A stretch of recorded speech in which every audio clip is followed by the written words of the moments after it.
Oh, welcome, my dear friends. On this night that shines like the warm flames of fire, I am here to take you on a journey into the depths of ancient times. Today we will open the door to an ancient world that rises from the vast forests, rivers, and mist-shrouded mountains of the Slavic lands. This world comes from a time when people looked up at the stars and felt the power of the gods, when they found a divine presence in every corner of nature. The Slavs may be a latecomer to history, but their legends contain wisdom that transcends time, from a warrior flashing lightning in the sky to whispers echoing in the mysterious depths of the underworld.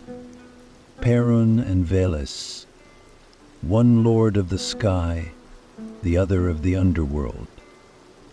The tug of war between these two powers beats at the heart of the Slavic mythological world. But this is a story not only of gods, but also of men. Yes, this story is not limited to the gods. The spirit of nature, the transformation of the seasons, the cycle of life and death, they all make up the unique fabric of Slavic mythology. And tonight, we will explore all these secrets together. Now settle down, close your eyes and imagine. The wind is blowing through the leaves, rustling in the Slavic forests. In the distance, under the branches of an oak tree, the gods are gathering. And this is where the story begins. While the story is being told by different people, each one will feel the presence of something that will tell them their next fashion. Ah, my friends, today I will take you into the fascinating world of the ancient Slavic peoples, born from the shadows of history. A world where the wind whispers through the mighty oaks, echoes in the depths of the rivers, and even the stars bear witness. Slavic culture. Ah, a time when man lived in harmony with nature and with himself. Now close your eyes and imagine you are in the middle of a dense forest around you. Leaves rustling in the wind, the sound of a stream gurgling in the distance. And among these sounds you hear the heartbeat of the Slavic peoples. And Slavic culture was like a rug woven with nature itself. Their life was connected to everything, from the deep roots of the trees to the birds soaring in the sky. Every stone, every tree, every river had a soul, spirits.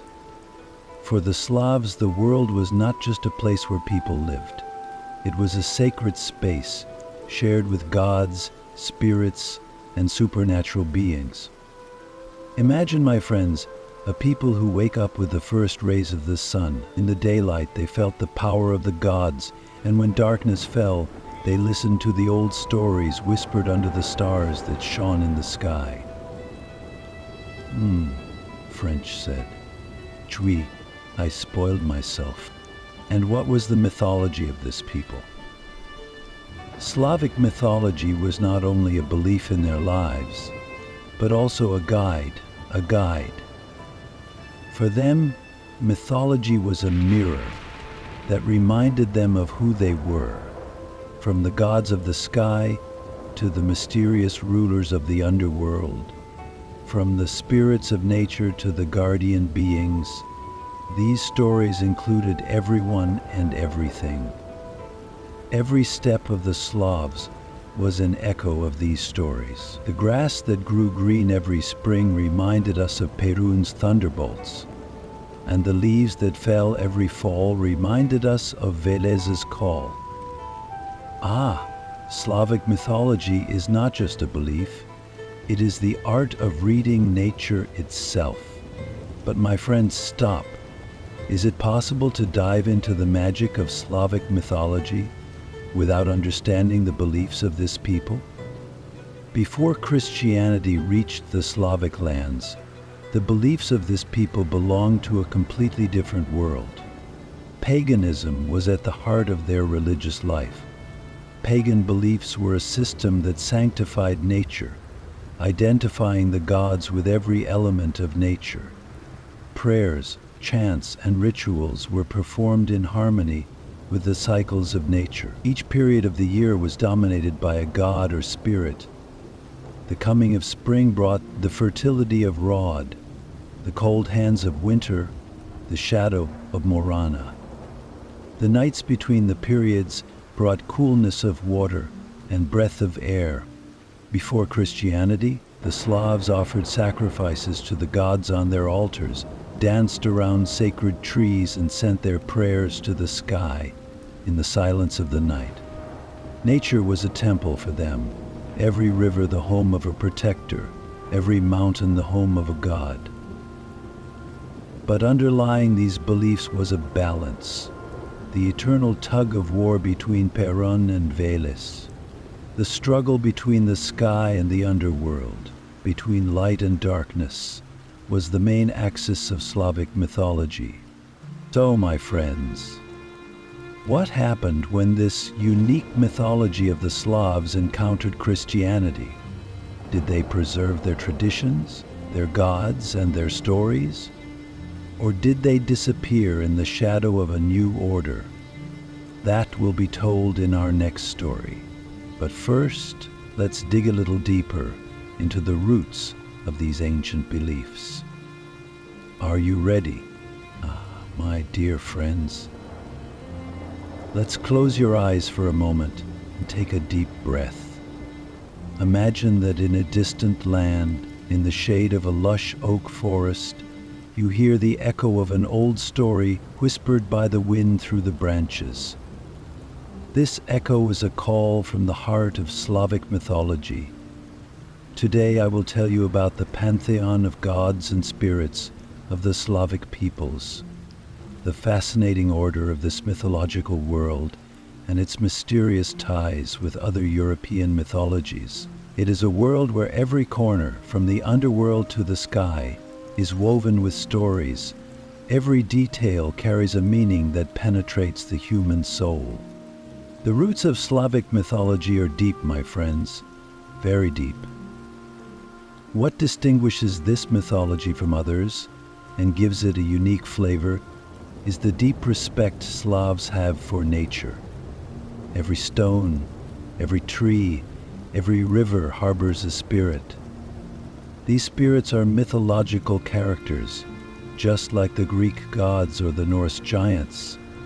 Slavic mythology, however, not only glorifies the power of nature, but also the human connection to nature, balance and harmony. Think, for example, of the lightning of Zeus in Greek mythology, similar to the mighty thunder of Perun.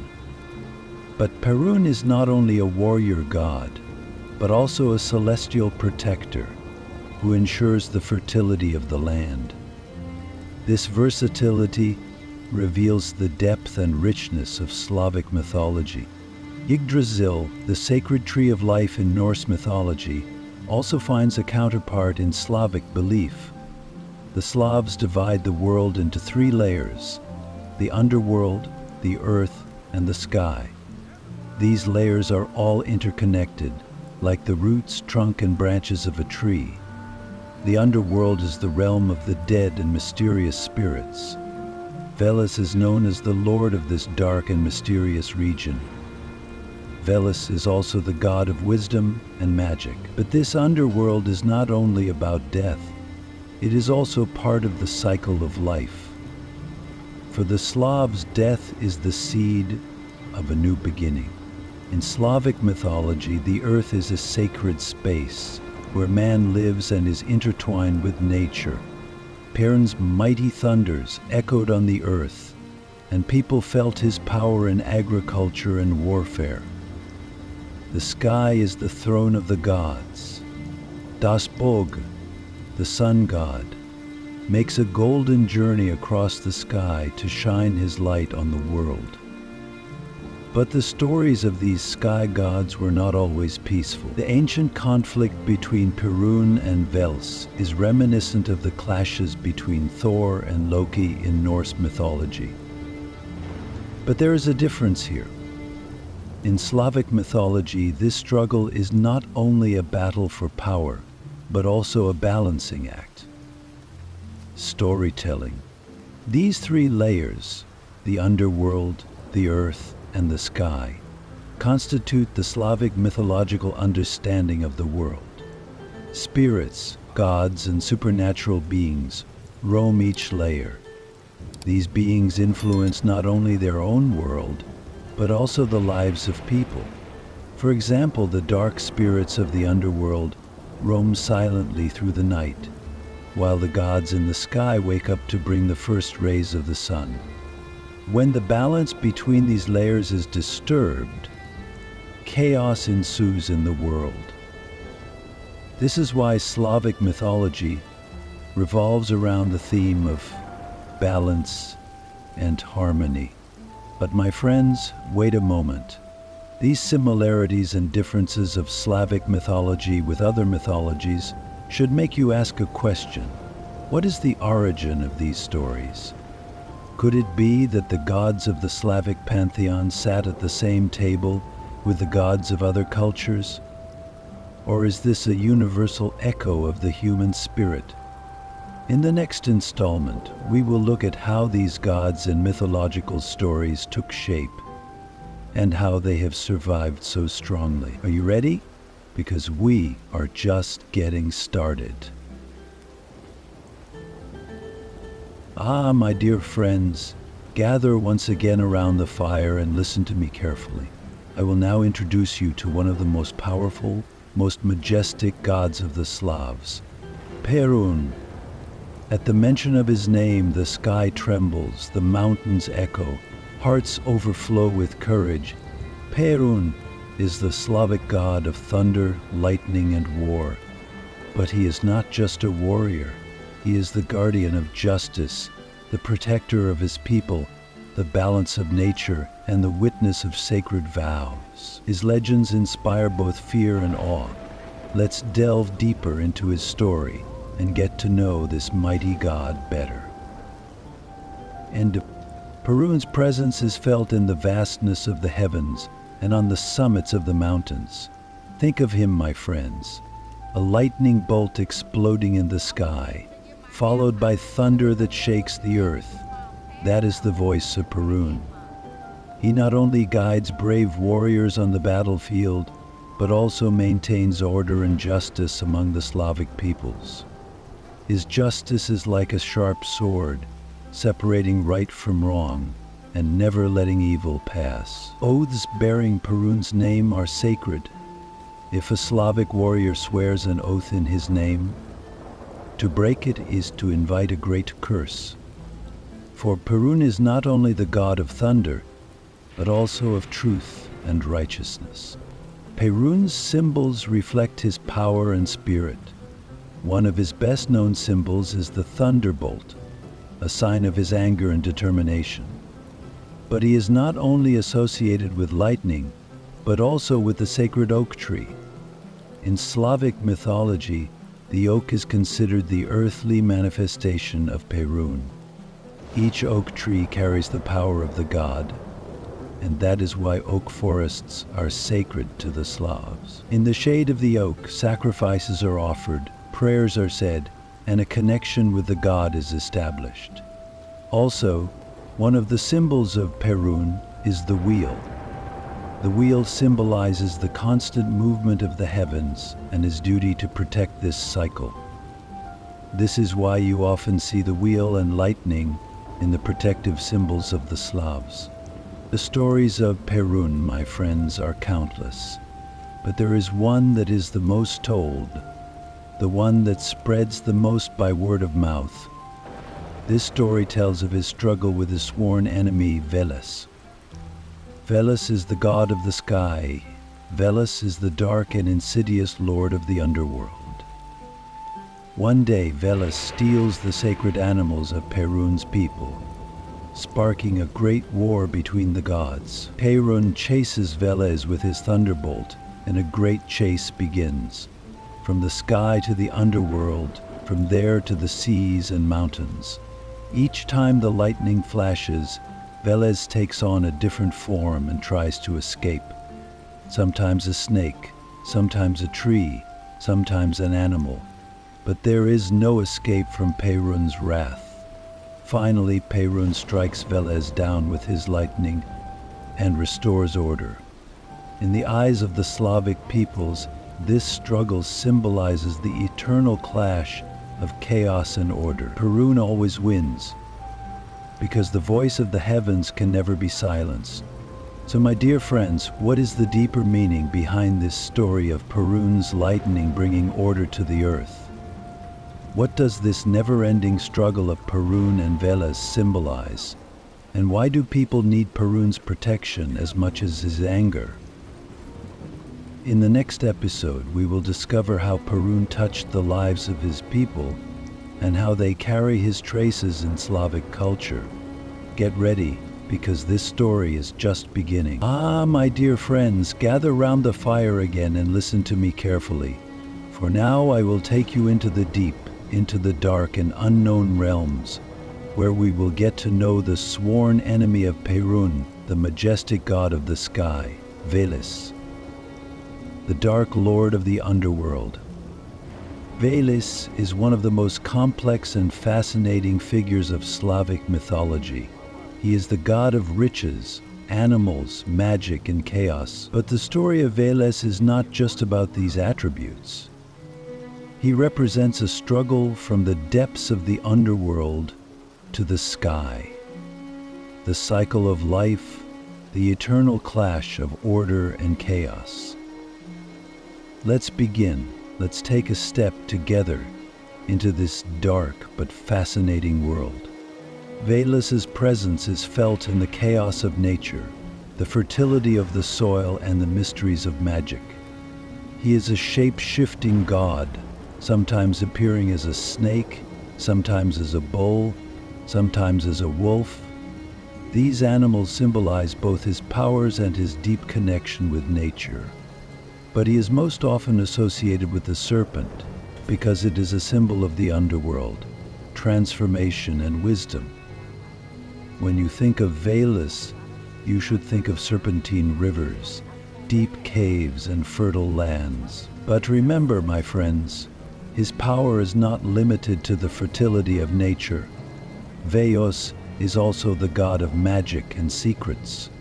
In the prayers of the shamans, in the legends of the people, in mysterious rituals, there is always his trace. The senator looked at his companion silently. The underworld is Veles's home and kingdom. He protects the souls of the dead and guards the riches. The veins of gold beneath the earth, the power of the underground waters, all are under his rule. The underworld reflects the complex nature of Veles, both life-giving and threatening, both fascinating and frightening. For the Slavic people, the underworld is not only a realm where the dead go and do not return, it is also the source of the riches necessary to sustain life, and it is Veles who protects these riches. One of his sacred symbols is the horn, which represents both his connection with animals and fertility and power.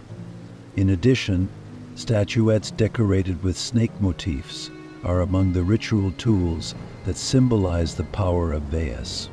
But my friends, the story of Veles does not only take place in the depths of the earth.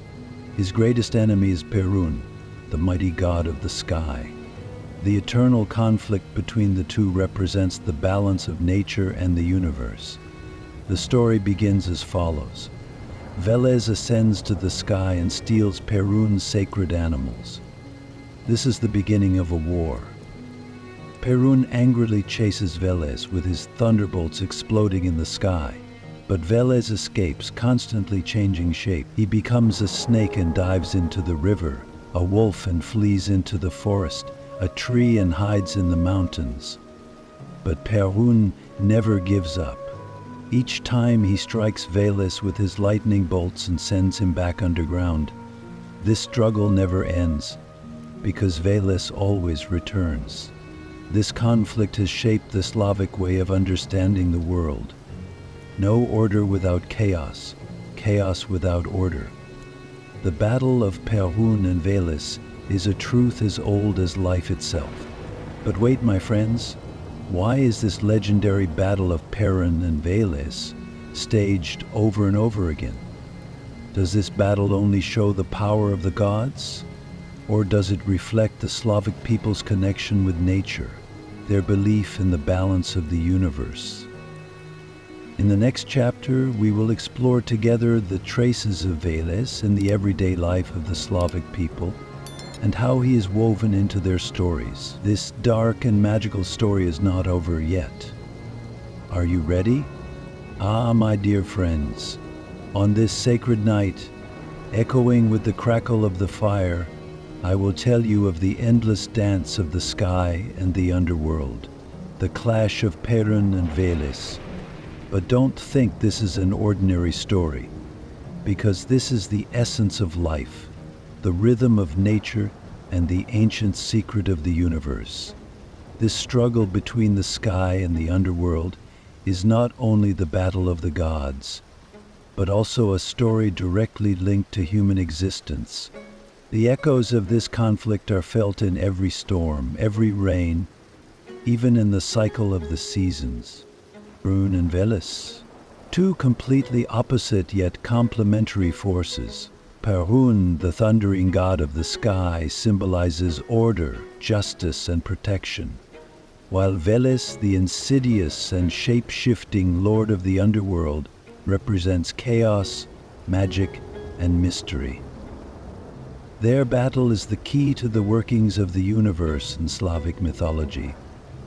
Because, my friends, order and chaos dance with each other in life. Sometimes it is a destructive storm, sometimes it is the rain that brings life to the earth. According to legend, one day Veles steals Perun's sacred animals, sometimes even the sun or the moon itself. The lord of the underworld, coiled like a serpent, infiltrates the sacred spaces of the sky and sows the seeds of chaos.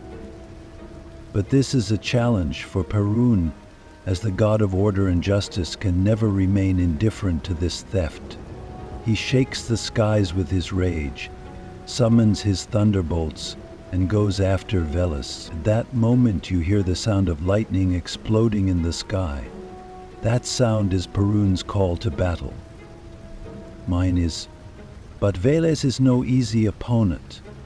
He changes shape, he becomes a snake swimming in the depths of a river. He becomes a wolf hiding in a forest. He can even hide in a tree. Perun finds Veles's hiding place with his lightning bolts and drives him back underground. This conflict never ends because Veles always returns. Every time he returns, there is a storm. It rains and nature comes alive again. This struggle between Perun and Veles is not only a battle of the gods. The Slavic people, who wanted to understand the cycle of nature, used this myth to explain the change of seasons, the arrival of rain and the rebirth of the sun. The greening of the earth in spring was associated with Perun's victory. But a storm in the middle of summer, my friends told me, would bring Veles out of the underworld and ascend into the sky to disrupt order. The melancholy mood of autumn symbolized the slowing down of this war, while winter saw Veles temporarily defeat Perun. This story is not only mythological, but also a reflection of admiration for the workings of nature. With every drop of rain, the water Veles had stolen from the underground was said to rise into the sky, while with every thunderbolt, Perun was said to drive him away. And the seasons that repeat each year were an echo of this endless cycle. But my friends, this story does not end here.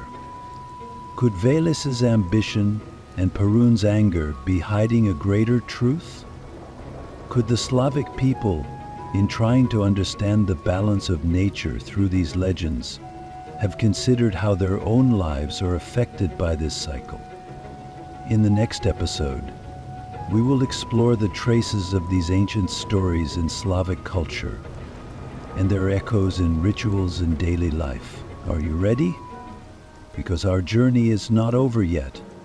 Oh, my dear friends, as well as the anger of the sky and the chaos of the underworld, there is also the deep wisdom of the earth, a knowledge that beats in the heart of nature and is rooted in every corner of life. Today I will tell you about the great female figures of the Slavic pantheon, the goddesses of the earth, fertility, and destiny. Mokos, Lada, and Marzana. Each of them represents different aspects of life with her own story. Each of them is a fountain of wisdom that guides the life of the Slavic people. Let's start with Mokos. Mokos, the goddess who represents the first sprout from the womb of the earth, the soil softened by the rain and the life-giving power of women. There is no one who does not mention her name in Slavic villages. She lived in the prayers of a farmer plowing the fields, in the lullaby a mother sang to her child, or in the fabric of a woman wove. Because Mokos was not only the goddess of fertility, but also the protector of women. Women's labor and productivity was her sacred domain. The Slavic people made offerings to her by spinning yarn and weaving cloth, believing that she knitted destiny, weaving life, shaping the future. Here lies the real secret of Mokos. As for the symbols of Mokos, the earth is his manifestation on the earth. Rain is his herald of fertility. His sanctuaries were usually around water sources, because water is like the blood that circulates in the veins of life. It is he who gives fertility to the earth and draws life from it. The reverence for Mokos was so great that women were afraid to drop the threads they were weaving, lest they anger him, because every dropped thread was a mockery of her fate.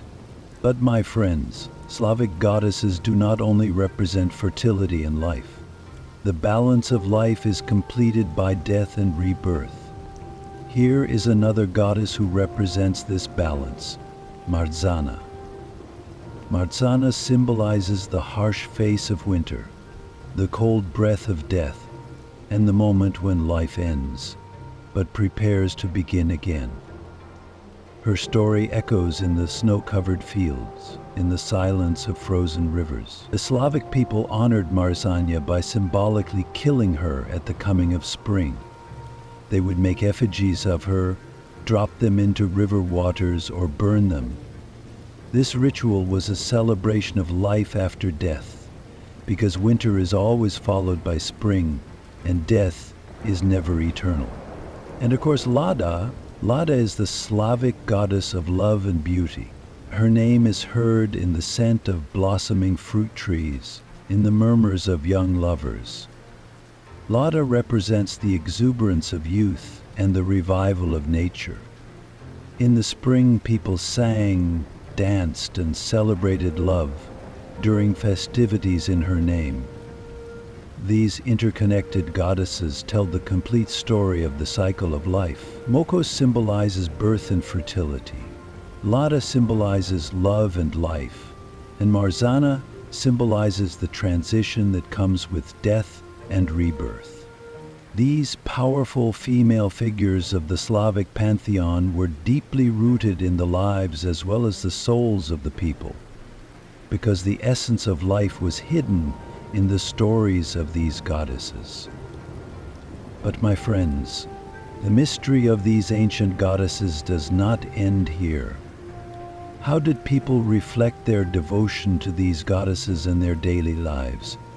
What rituals did they call upon them, and what secrets did they access behind them? In the next episode, we will take a look behind the scenes of these magical rituals.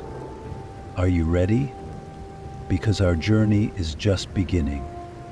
Please make sure to subscribe to our show and leave us a review. My dear friends, close your eyes for a moment and imagine yourself in the vast Slavic lands. Hear the howl of the wind blowing gently in the depths of the forest. Hear the murmur of a distant river. This ancient land is a place where not only life, but also time flows in a cycle. To understand time is to read the language of nature.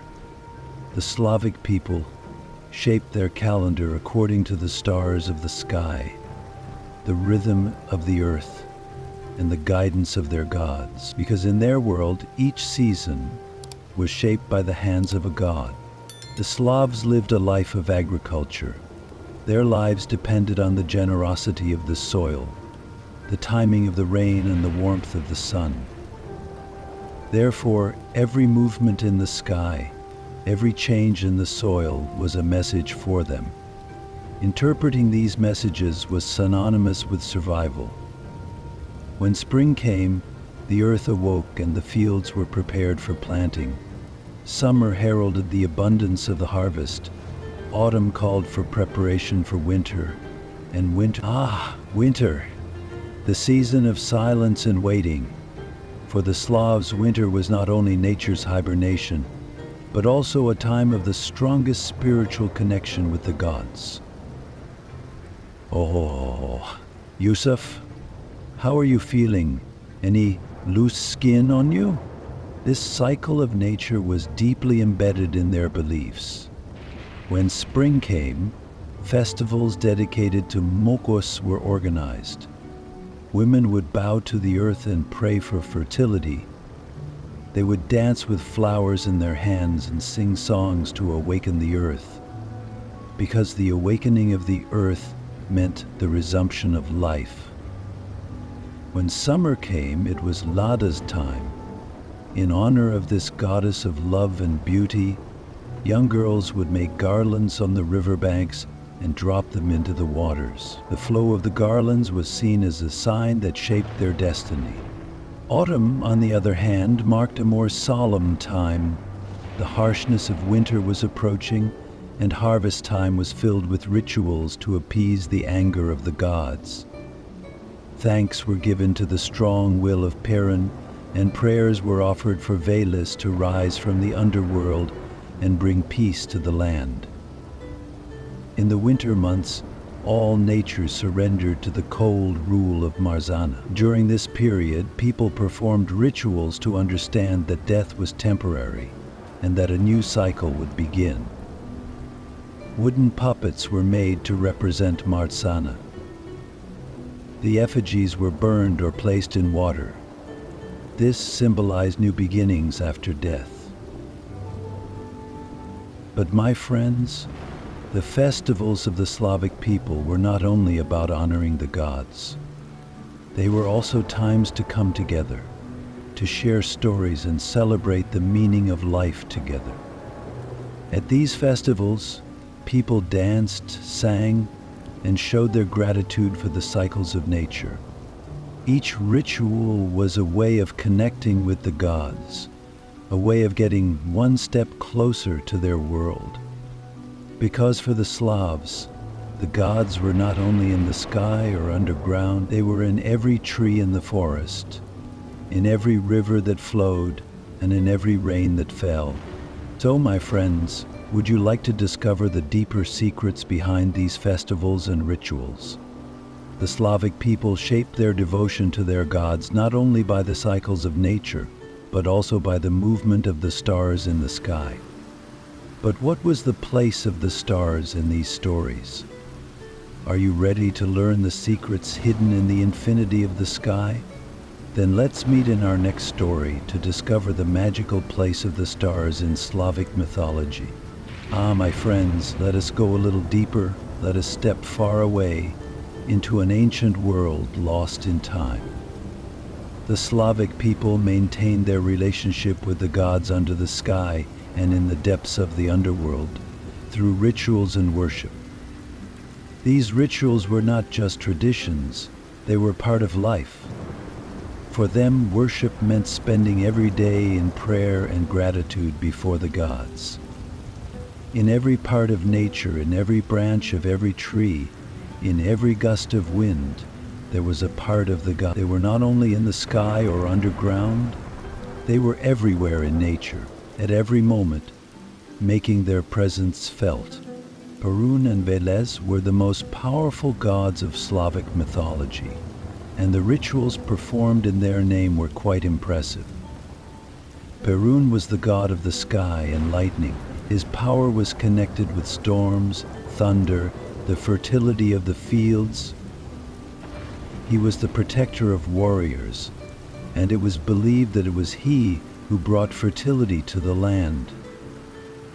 Every year there were great sacrifices dedicated to Perun. Villages offered their best animals, sheep and bulls, to ask for the fertility of the land and the might of the sky. Accompanied by a great feast, human voices shouted like thunderstorms, and prayers dedicated to Perun soared. These sacrifices were not only devotion to the god, but also fear and respect, for Perun was a figure who controlled heaven and earth, who showed man the right path. And back then there was also Veles. Veles was the god of the underworld and chaos. He was the opposite of Perun, a figure who stood right in front of him. It was his job to disrupt the order of things, to hide in the darkness, to shape life in the lower layers of the world. As much as Perun was the symbol of order, Veles was the symbol of chaos, the underworld and death. The Slavic people lived the eternal conflict between these two gods, year after year. The rituals dedicated to Veles were equally sacred. These rituals, which took place deep underground in dark forests, were in a way a battle between darkness and light, the power of death and resurrection. Sacrifices were also made to Veles, but they were usually placed deep underground, under oak trees with blackened trunks. In that darkness, facing death, this god of shadow was venerated. Sanctuaries were one of the most important elements of these sacred rituals. Every Slavic village considered certain places sacred in order to keep its relationship with its gods alive. Oak trees were one of the most important sacred elements. The oak symbolized the connection between the sky and the earth. Dedicated to Perun, the god of thunder and lightning, oak trees were sacred sites that the people held in the highest esteem. Ceremonies around the oak trees were an opportunity to glorify Perun. When approaching the oak trees, the people would fold their hands, bow their heads, recite their prayers, and wait for the day when the lightning would shine like stars. Stone statues were also important sites of worship. These stones were no less abstract than the natural elements because they were real, solid, anchored. When the Slavic people worshipped their gods, they used these stones as statues of gods. Each statue was a symbol of a god. For Veles, deep underground or in dark forests, sometimes there were figures made of stones. Sometimes their eyes peered through gaps. Those stones embraced the soul of the people. Sometimes they were placed in temples, sometimes in the forest, in deep valleys, and of course by the water. Water was both the source of life and the secret of death. Rivers, lakes, and especially ponds, which plunged into the depths of the water and promised to lead to the underworld, were considered sacred. The Slavic people made offerings to their gods at the water's edge and prayed to them, believing that their souls would mingle with the waters. The flow of water symbolized the endless cycle of life. The waters were the path for the souls that carried the will of the gods. And in very truth, by the watersides we are connected to the land, to the sea, and to the sky, to ourselves. And so, my friends, all these rituals and sacrifices were not just worship, but an integral part of the lives of the Slavic people. they were always with their gods. Every rain, every thunderbolt, every storm, every new rising sun was a sign. Sacred sites were lands that bore the footprints of the gods. Every temple, every tree, every stone, every water's edge was a reminder. To live in peace with the power of nature, to be both afraid of and empowered by the might of the god. This is the essence of Slavic ritual. But my friends, I have a question. Was the ritual of each god a cycle? What if in this cycle the struggles between the gods became more and more complex? So in our next chapter, let's take a look at how the relationship of the gods in these rituals evolved. Was the conflict between Perun and Veles just a struggle between the sky and the underworld? Or was it a force that deeply affected this world as well? Let's discover together. Dear friends, let us continue to share the story of an era lost in the wind of time. There used to be a faith as deep as the rivers and as mighty as the mountains.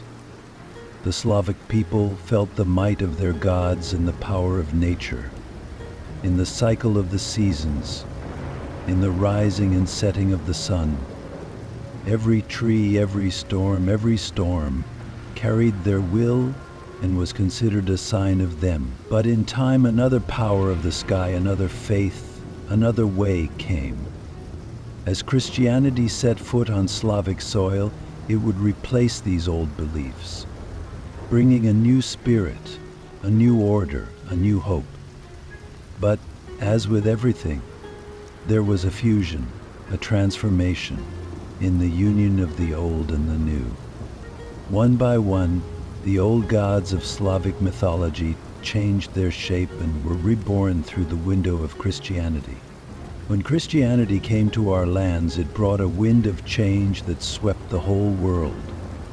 Whereas before, in all villages, towns, mountains, forests, every rising and setting of the sun bore the traces of Perun's anger or Veles's dark desire.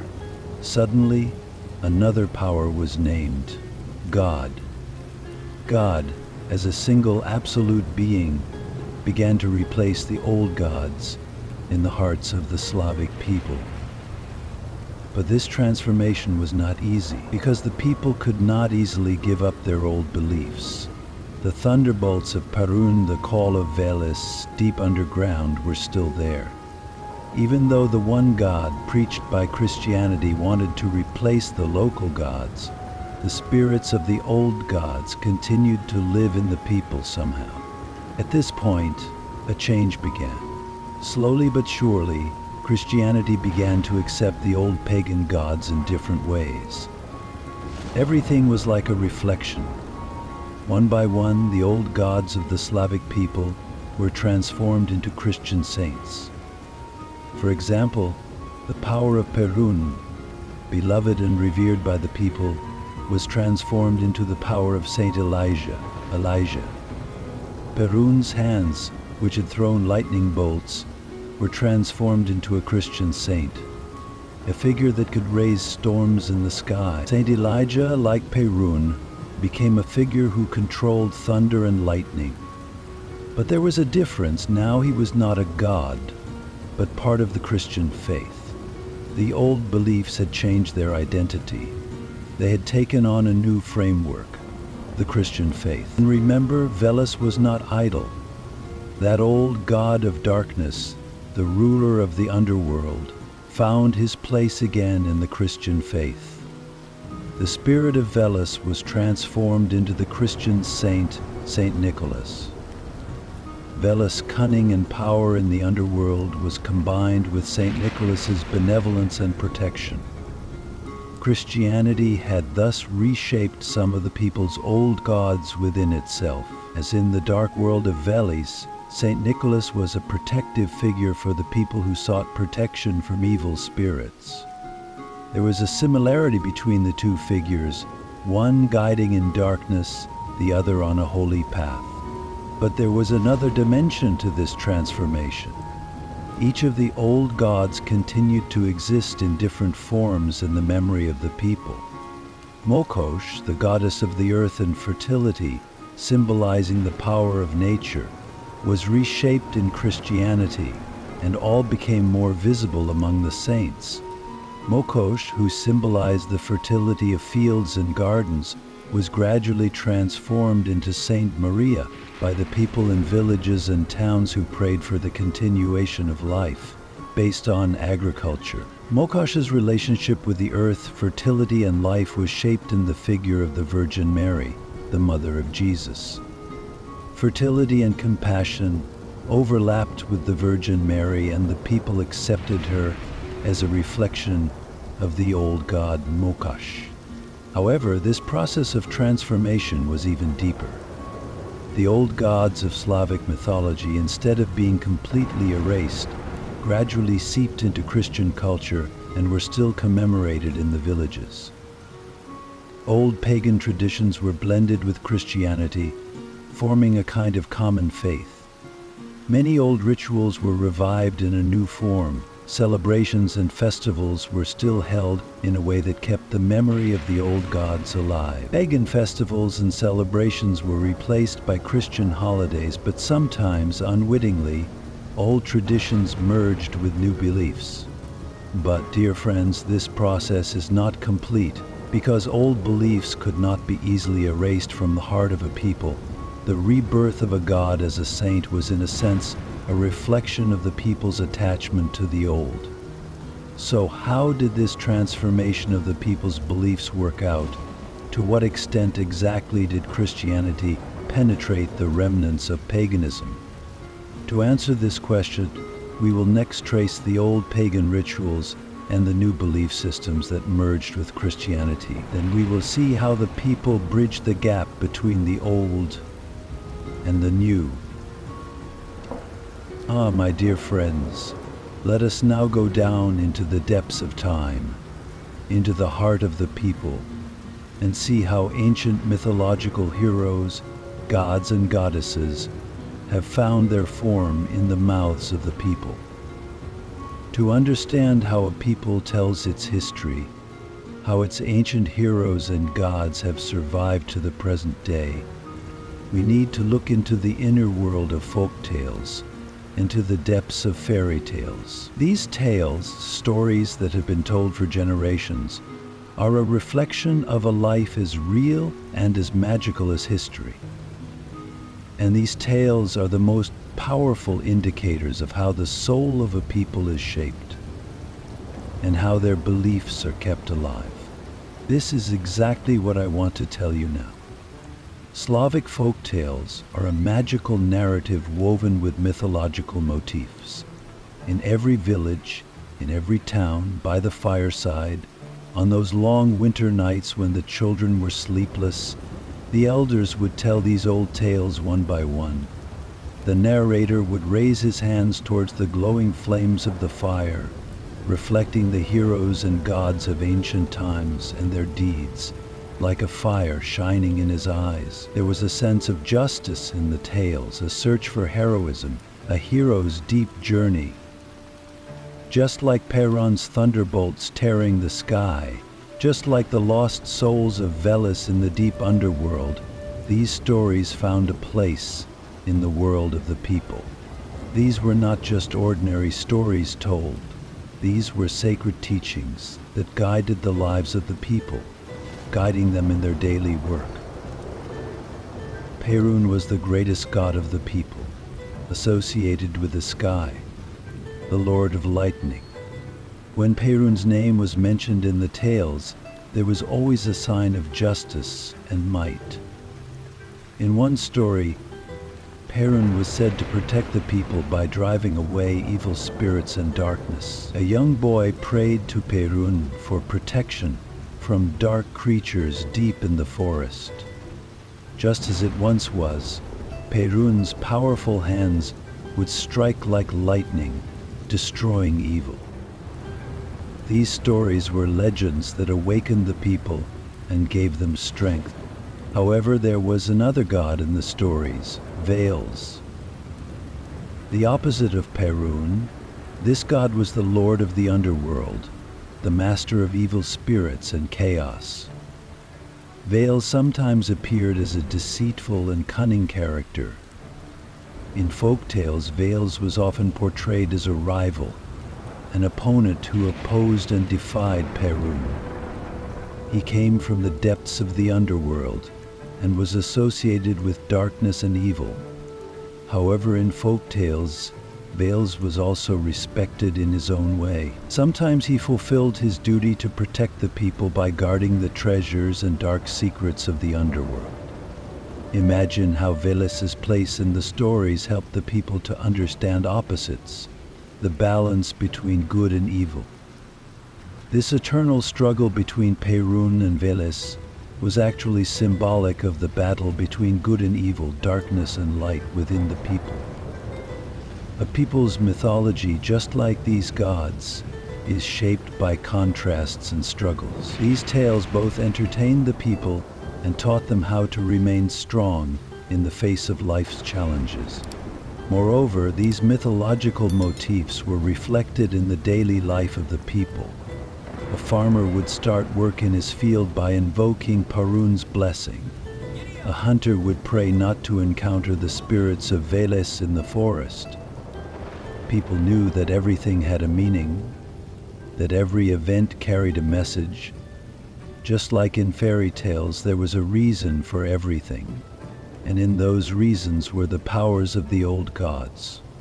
But these stories, which once echoed only in forests and mountains, eventually reached a wider audience. The heroes and gods of the Slavic people took on a different meaning, a different lesson from each tale, and gained a place in the minds and hearts of the whole people.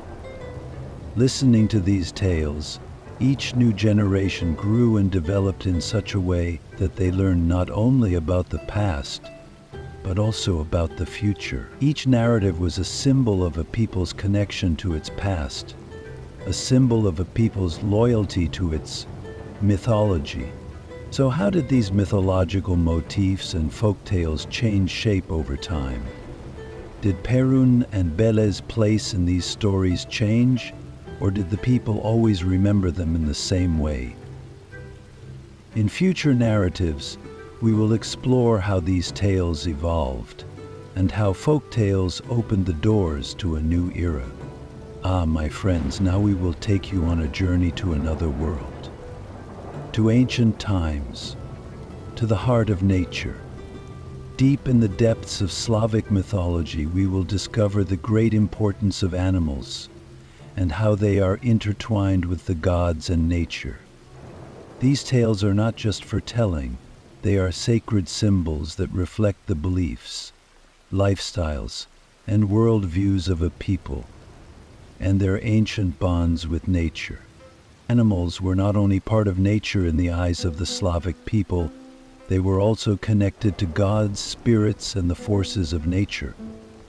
The snake, for example. The snake was such a powerful and sacred symbol that it is often found in Slavic mythology. The snake was associated with the world of the dead, with the underworld, and at times it was a symbol of death and renewal. Because the snake sheds its skin every year, symbolizing the eternal cycle between birth and death, the people respected this power of the snake and watched it with both fear and admiration. In the forests where snakes passed through, the area was revered and prayers were said not to harm them. Snakes were believed to carry the messages of the gods, and even some gods were thought to be in the form of snakes. In Slavia, for example, the snake was a symbol of a god, and legends of the snake as a giant being were told among the people. And the wolf, my friends, the wolf also has a special place in the mythology of the Slavic peoples. The wolf was not only a hunter, but also a spirit, a god. In ancient legends, the wolf was the protector of the wild, the symbol of hunting. Also, wolves were often seen as companions of the gods, especially Perun and other warrior gods.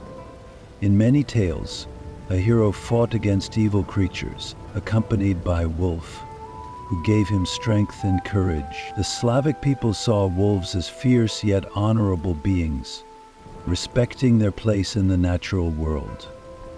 In these tales, the wolf was not only a representative of nature, but also a medium for spirits, old gods and heroes. And the bull,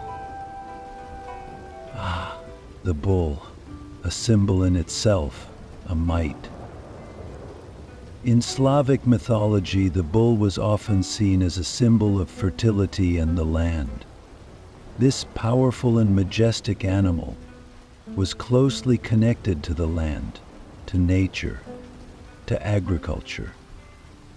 In many Slavic societies, bulls participated in rituals at the beginning of spring and were sacrificed for the fertility of agriculture.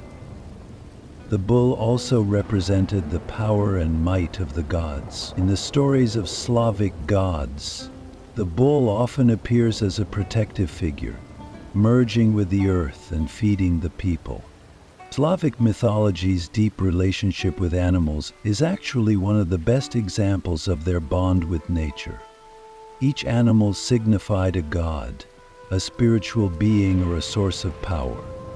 But not only animals, but also every element of nature was sacred in Slavic mythology.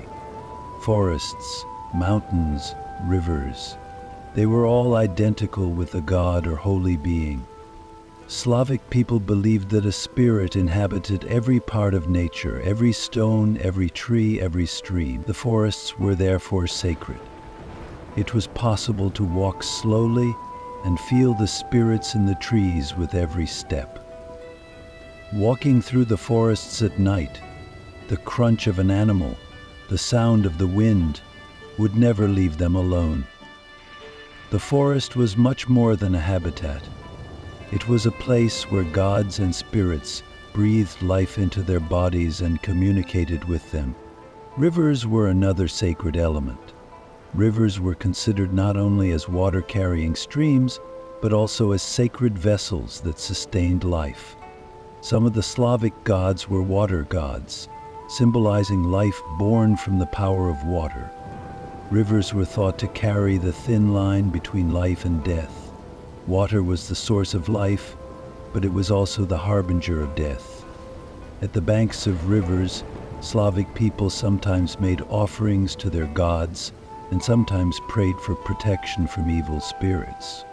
Mountains were perhaps the most majestic and sublime of these sacred elements of nature. Mountains were the closest to the sky. The Slavic people recognized the mountains as sacred sites belonging to the gods, especially the sky god Perun. The mountains were high and powerful, just like the might of Perun. They were places of both protection and worship. Each mountain peak was like a gateway to the sky, a home for the gods. Mountains were seen as the controllers and guides of all nature. When all these elements came together, this deep connection with nature was at the heart of Slavic mythology.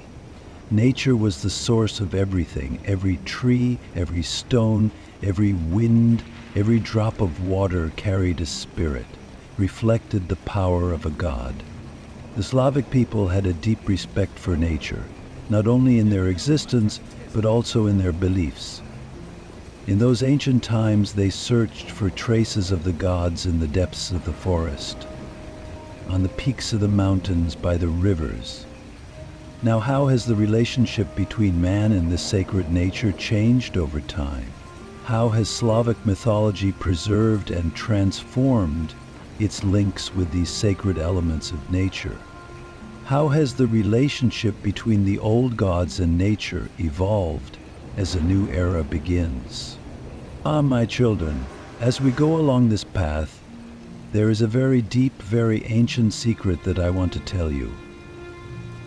Within Slavic mythology, you will find not only the beliefs of this people, but a common language of all humanity, universal themes. Just like the roots of a tree, these themes have spread to different geographies over time, adopted by different peoples, but their essence has always remained the same. And so the great struggle between Perun and Veles, one of the first figures we encounter on this journey, is a theme that echoes in the ancient stories of not only Slavs, but of all humanity, the eternal battle between order and chaos. Perun symbolizes the power of the heavens and the stars, while Veles is born from the depths of the earth, from the underworld and the dark spaces of chaos. These two are opposing forces, the exact opposite of each other, yet dependent on each other. They are complementary, both in the same mythological world and in the universal order. Perun's power that makes the stars shine is balanced by Veles's energy that hides in the darkness. Their battle, just like the one between the stars and the underworld, is always a quest for transformation, for renewal. Their struggle is necessary for the creation of the world and the preservation of its order. And this motif manifests itself not only in Slavic mythology, but in almost all major cultures. Consider the relationship between Zeus and Hades in ancient Greece. Zeus is the god of the sky and order, while Hades is the lord of the dead and the underworld. This duo is a mirror image of Perun and Veles. The fact that similar themes emerge even in cultures so far apart shows us a universal understanding of humanity. The constant struggle of order and chaos forms the cycle of life and death, birth and decay. Humans feel the battle of these two forces not only in mythological stories, but also in their own lives. Each of us carries within us both the light of Perun and the darkness of Veles. The universal themes of Slavic mythology, when we dig deeper, show that a people's struggle for its own existence is a reflection of the larger themes inherent in being human. In trying to make sense of the world, people are caught between two opposing forces: war, love, death, birth, destruction, renewal. These are not just the themes of a mythology. They are universal emotions that spring from the depths of the human soul. That is why the struggle of Perun and Veles in Slavic mythology is not just a myth, but a story that resonates in each of us in some way.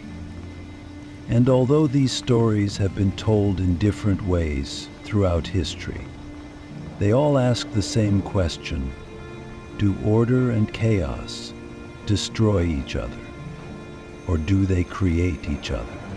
Now we will move to another dimension where these ancient themes go deeper, leading to new questions and answers. How did this struggle between order and chaos inspire the mythological figures of different cultures? And how has humanity interpreted these themes throughout history? My children, in this journey of many years, I have gone deep into Slavic mythology with you, like a sage trying to carry the wisdom of centuries and the spirit of ancient peoples. This is a land where thousands of years ago, it was believed that everything, from the stars in the sky to the depths of the mountains, had a meaning, that every stone and every water had a soul. Slavic people, just like us, took refuge in gods, nature, and mythological figures to understand the world, to somehow make sense of their existence. They always sought a balance between the light in the stars of Perun and the darkness in the underworld of Veles. They attributed sacredness not only to their gods, but also to their animals, mountains, rivers, and forests. Every moment, every day, they lived in communion with nature. This people's belief in their gods shaped their entire lives. Every season, every cycle meant another ritual, another celebration. And we have seen throughout history that these beliefs encompass not only everyday life, but also universal themes beyond death, birth, and time. The struggle of Perun and Veles was like the struggle between the darkness and the light within the human soul. By connecting with the power of nature, They blessed life and saw death as a beginning. As we look at the gods of this people, we are actually making our own inner journey, seeking answers to the universal questions of humanity through them. As paganism began to blend with Christianity, these ancient beliefs were transformed into saints. However, the old spirit was never lost. Each saint was in fact a reflection of the gods once worshipped. This transformation reveals how the people's beliefs have evolved and how time has changed their shape. Yet in folk tales and mythological stories, all these gods have continued to live on. Each story carries an ancient truth, and each figure teaches a universal lesson. That is why Slavic mythology is not just the legends of a people, but a universal story that resonates deep in the history of mankind. These stories have shaped not only the past, but also our present. Despite the passage of time, these mythological themes tell of man's relationship with nature, his connection with the gods, his sacred bond with animals and other beings, is undeniably a serious and terrifying threat. And now, my children, where do we go from here next, if you ask me? We will continue to explore other deep secrets within Slavic mythology, because each mythological figure, each story, opens another door for us. And behind each door there is a new world, a new question. Do you wonder how the Battle of Perun and Veles resonates not only in Slavic lands, but in the history of humanity as a whole? We will continue to explore this together.